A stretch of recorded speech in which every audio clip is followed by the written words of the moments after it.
तो अक्सर एक क्वेश्चन आता है कि हम पीरियड्स के दिन भक्ति कर सकते हैं, कि हम पीरियड्स के दिन मंदिर जा सकते हैं, कि हम पीरियड्स के दिन माला कर सकते हैं, गीता पढ़ सकते हैं। क्योंकि बहुत सारे मंदिरों में तो कहा जाता है कि नहीं, पीरियड्स के दिन आप सब दूषित हो चुके हो, आप सब मंदिर नहीं आ सकते, भक्ति नहीं कर सकते, कुछ नहीं कर सकते जी, यू ऑल आर बैंड। तो क्या हम नहीं कर सकते प्रभु? तो नहीं, आप पीरियड्स के दिन भक्ति कर सकते हो। देखिए, दो तरीके की विधि होती है, एक होता है समर्थ ब्राह्मण विधि और एक होता है भागवत विधि। भागवत विधि में क्या आता है? भागवत विधि में माला जप करना आता है, भगवान के बारे में पढ़ना आता है, भगवान के बारे में सुनना आता है, भगवान का प्रसाद खाना आता है, ये हो गया भागवत विधि। और ब्राह्मण विधि में क्या होता है? भगवान की पूजा करना, भगवान को भोग लगाना, भगवान की श्रृंगार करना, ये होता है ब्राह्मण विधि।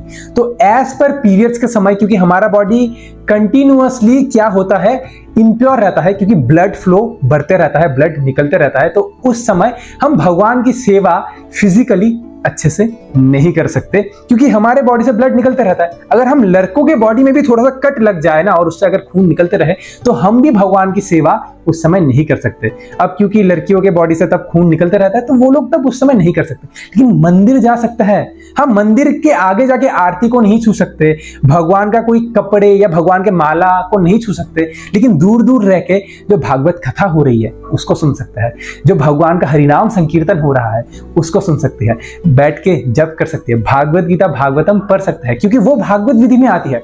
अब बहुत सारे मंदिर मना करते हैं, नहीं आप लोग मंदिर में नहीं आ सकते, क्योंकि उनके मंदिर में भागवत विधि होती ही नहीं है, हरिनाम संकीर्तन, हरि कथा, हरि भक्ति ये होती ही नहीं है। उनके मंदिर में बस एक बाबा जी बैठे रहेंगे, बेटा आ गए, ये ले लड्डू खा, ये ले प्रसादी, यही होता है और कुछ नहीं होता। तो इसलिए उन सारे मंदिरों में हम नहीं जाने से भी होता है। लेकिन आप इस्कॉन में आ सकते हैं, आप भगवत गीता भागवतम भगवान के माला का जब आप कर सकते हैं, एंड मोस्ट इंपॉर्टेंटली आप अपने घर में भोग लगा सकते हैं। अगर भोग लगाने के लिए कोई ना हो, भगवान की पूजा करने के लिए अगर कोई ना हो, तो आप उस पीरियड्स की अवस्था में भी आप भगवान की पूजा कर सकते हैं, भोग लगा सकते हैं, क्योंकि हम तब भगवान को एज अ सोल सर्व करते हैं, एज अ बॉडी सर्व नहीं करते। हमारा बॉडी कंटामिनेटेड है, उसके लिए क्या हम भगवान की सेवा करना बंद कर देंगे क्या? लेकिन भगवान की सेवा तब भी नहीं रुकनी चाहिए। अगर घर में कोई है, आप कह सकते हैं कि कुछ दिनों तक आप थोड़ा भोग लगा दीजिए, सेवा कर लीजिए भगवान की।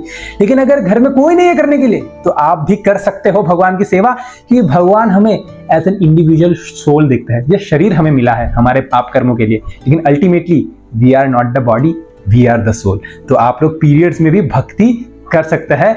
हरे कृष्णा।